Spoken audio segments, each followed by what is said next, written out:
can probably see that the wheel bearing needs to be replaced, and to replace the wheel bearing you need to pull off this hub here. Some videos showed how to remove the ABS cable, which this is the ABS cable that was actually disconnected from underneath the car.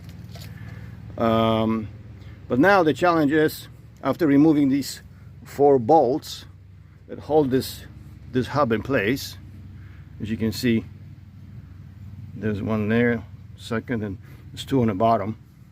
This hub is supposed to be just hammered off the axle here, and it just won't budge.